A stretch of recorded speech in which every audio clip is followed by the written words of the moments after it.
دنیا میں اگر کسی پر کوئی اعتبار نہ کرے تو اس کے پاس آخری حل یہ ہوتا ہے کہ وہ اپنی بات ثابت کرنے کے لیے قسم کھا لے، جس کے بعد ہر کسی کو اس کا یقین ہو جاتا ہے۔ ہم سب جانتے ہیں کہ اللہ پاک نے جو بھی ارشاد فرمایا ہے وہ 100% سچ ہے اور اس میں کسی قسم کا شک و شبہ نہیں ہے، مگر پھر بھی کسی بات پر اللہ پاک قسم کھائے کہ میں یہ بات قسم کھا کے کہتا ہوں، تو وہ بات تو پتھروں پر لکیر ہو گئی۔ اور اگر کسی بات پر اللہ 7 قسمیں کھائے تو وہ بات کتنی اہم، ضروری اور سچی ہوگی۔ سورج کی قسم اور اس کی روشنی کی، اور چاند کی جب وہ اس کے پیچھے چلے، اور دن کی جب وہ اسے روشن کرے، اور رات کی جب وہ اسے چھپا لے، اور آسمان کی اور اس ذات کی جس نے اسے بنایا، اور زمین کی اور اس ذات کی جس نے اسے پھیلایا، اور نفس انسانی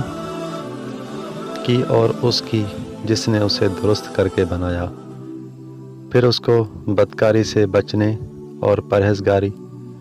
بننے کی سمجھ دی کہ جس نے اپنے نفس کو پاک رکھا وہ مراد کو پہنچا، اور جس نے اسے خاک میں ملایا وہ نامراد رہا۔ اب آپ بتائیں، اللہ پاک اگر قسم کھائے بغیر ہی کہہ دیتا کہ جس نے اپنے نفس کو پاک رکھا وہ مراد کو پہنچا، تو یہ ہمارے لیے تسلیم شدہ بات ہوتی، مگر اللہ پاک ایک نہیں 7 قسمیں کھا کر کہہ رہا ہے کہ وہی مراد کو پہنچے گا جس کا نفس پاک ہوگا۔ مگر آج کل کیا ہو رہا ہے؟ ہم سب نفس کے غلام بنے ہیں، جس کی چھوٹی سی مثال یہ ہے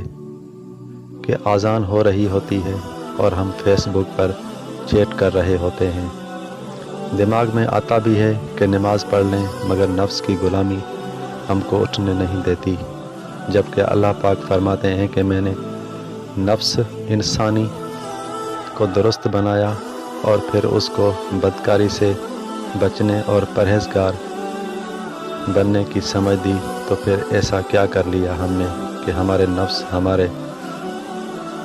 تابع نہیں رہے۔ یاد رکھیں، سب سے بڑی سلطنت اپنے نفس کی حکمرانی ہے، جس نے اس کو فتح کر لیا دونوں جہان میں کامیاب ہو گیا۔